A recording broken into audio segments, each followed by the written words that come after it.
ሰላም እንዴት ናችሁ? ደህና ናችሁ? የአክስት ሀገር ዩጋንዳ ቤተሰቦች ዛሬ እንግዲህ በጣም ሌሊት ነው፣ በሌሊት እየወጣሁኝ ነው ወደ ኢንቴቤ ኤርፖርት የማደርሰው ሰው አለ። እንግዲህ ዛሬ ውሎ የሚያሳያችሁ ሞከርኩት። ረፍዶብኝ በጠዋት ነው የተነሳሁት። ፀጉሬን ለማበጠርም ጊዜ አላገኘሁም። አስሬ እየወጣሁ ነው። እንግዲህ በሰዓቱ ብደርስ ደስ ይለኛል። እደርሳለሁ ወይስ ያለውን ነገር አሳያችኋለሁ። ሰብስክራይብ ማድረግ አትርሱ። ለሌላ ሰው አጋሩት። ቪዲዮን ላይክ አድርጉት። አብራችሁኝ ወደ ኤርፖርት የምወስዳቸውን ሰዎች የቀጠርኳቸው በኢትዮጵያ 1 ሰዓት ጠዋት 1 ሰዓት ነው፣ ግን ሰፈሬ ትንሽ ራቅ ስለሚል 12 ሰዓት ጠዋት በኢትዮጵያ 12 ሰዓት ላይ ነበረ የቀጠርኳቸው። የተነሳሁት ለመውጣት የሞከርኩት እንደምታዩት ጨለማ ነው። በጣም ነው የሚያስፈራው። እንደውም ከዚህ ትንሽ ቀደም ብዬ በቀርጽላችሁ ድፍን ያለ ነበረ። ትንሽ ነጋ እያለ ፈካ እያለ ሲመጣ ነው የቀረጽኩት ማለት ነው። በሰዓቱ ለመድረስ እንግዲህ ብዙ ጊዜ ያው አላርም ለመሙላት ሞክራለሁ በጠዋት ለመነሳት ስል። የገጠመኝን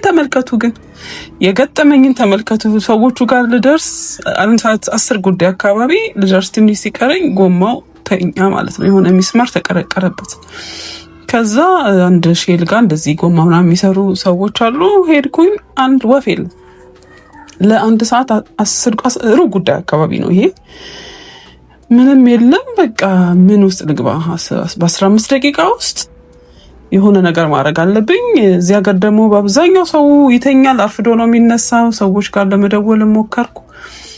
መጨረሻ ላይ የሆነ ሰው ዘበኛው እዛ ነዳጅ ማደያ ዘበኛ ፈልጎ አገኘልኝ። አንድ ሰውዬ መቀየር የሚችል። ከዛ ደግሞ ስኮርት ጎማ ለካ ደግሞ አልያዝኩም።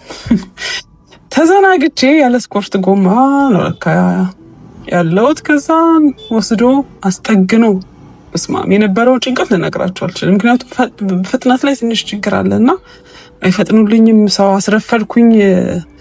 ኤርፖርት እንደምታውቁት በሰዓቱ መደረስ አለበት። በስማም ጭንቀት እና ሰውየው እንዴት እንዳስጨነቅኩት። ጓደኛዬንም ተቀጣጥረን ነበር አብረን ለመሄድ ከእሷ ጋር። መጨረሻ ላይ እሷ መጣች። በቃ ሰውየውን አዛን ያደረኩት የተቀብየውን ለመስራት ነው ያማረኝ።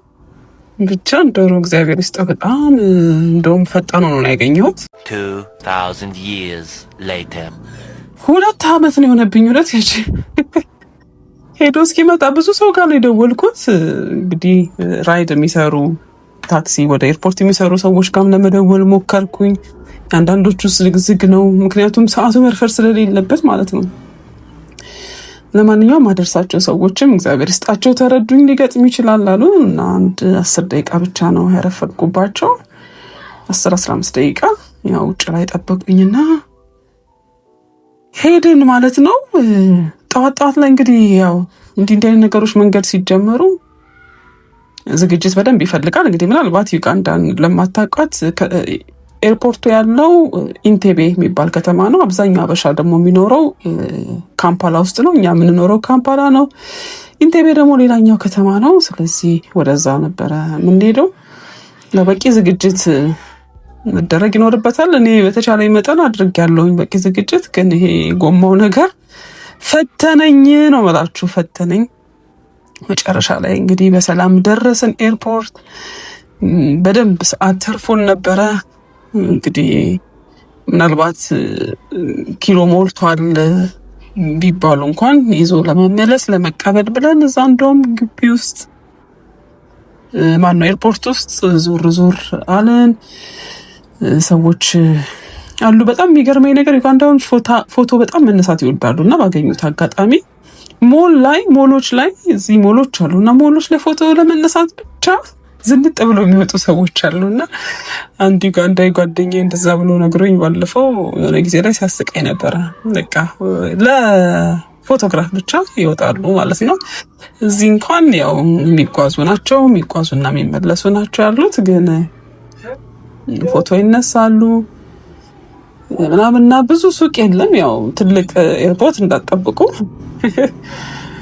መጠነኛ ነው ኤርፖርታቸው። ቢሆንም ግን በቃ ሰላማዊ ነው፣ ደስ ይላል፣ የተረጋጋ ነው እና ከዛ ሁሉ ጭንቀት በኋላ በሰላም ደረስን እላችኋለሁ። ያው ክሪስማስ ትሪ ያለ እንግዲህ የገናው ድባብ አላበቃም። በነገራችሁ ላይ ዩጋንዳኖች በጣም የሚወዱት እና የሚያከብሩት በዓል ገናን ነው። ካምፓላ ውስጥ የሚኖሩ ሰዎች በአብዛኛው ከተለያየ ሀገር ከተማ የሚመጡ ናቸውና ለገና ተሰብስበው ሀገራቸው ሄደው ከቤተሰቦቻቸው ጋር ማክበር ይወዳሉ። ሰው ያን ተከትሎ ታዲያ ስርቆት ምናምንም ይኖራል እና ወደ ቤተሰቦቻቸው ሲሄዱ የሆነ ነገር ይዞ ለመሄድ ስለዚህ ተጠንቀቁላ ይባላል በየሚዲያቸው። አሁን አልፏል። ያው ጸጥ ረጭ ብላለች ከተማዋ። በማግስቱ ያው ሰው ምንም ገንዘብ የማይኖረው ሰዓት ነው።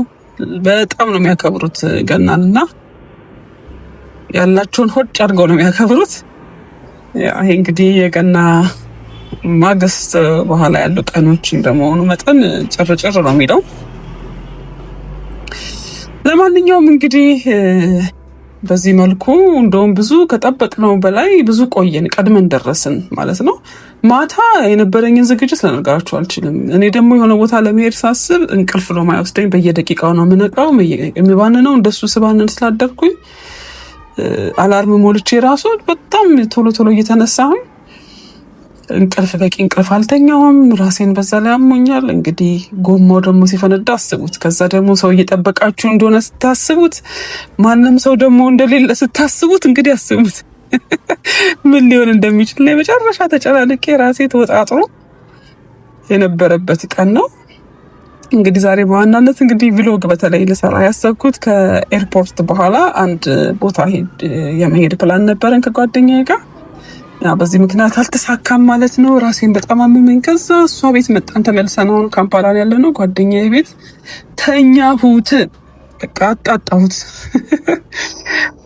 እየተገላበጥኩ አልኳችሁ እንቅልፌን ተኛው። ይሄን ጓደኛዬ ናት እንግዲህ ቀረጸችው ማለት ነው። እንግዲህ ለዛሬ ለሰራ ያሰብኩትን ቭሎግ በሚቀጥለው ጊዜ አስተላልፈዋለሁ ማለት ነው። ከዛ እንግዲህ የተለመደው ቡናችን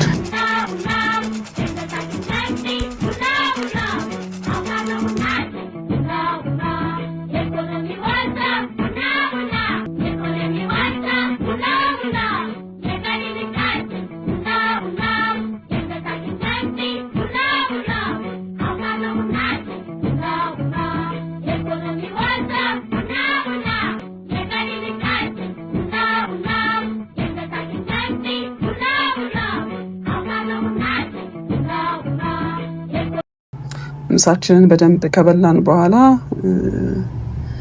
የኢኮኖሚ ዋልታችንን ወሬያችንን እያወራን የልባችንን ወደ ወዳችን እየተጫወትን ቡናችንን አጣጣምን ማለት ነው። በቃ ደስ የሚል ነገር ነው። በጣም ነው ቡና የምወደው። ከዛ ይህንን የሚመስል ቀን አሳለፍኩኝ ማለት ነው። እንግዲህ ለዛሬ ልሰራው ሊሄድበት የነበረውን ቦታ ያው ኢንቴቤ አካባቢ ነው፣ ለሌላ ጊዜ አስተላለፍኩት ማለት ነው። የዛሬው አጭር ብሎግ ይሄንን ይመስላል። አብራችሁ ስለነበራችሁ ከልብ አመሰግናለሁ። እንግዲህ በሌላ ምርጥ ቪዲዮ ደግሞ ዳግመኛ እስካገኛችሁ ድረስ ሰላም ሁኑልኝ። ሰብስክራይብ ማድረግ አትርሱ፣ ለሌሎችም አጋሩት፣ ቪዲዮን ላይክ አድርጉት። ሰላም ሁኑልኝ።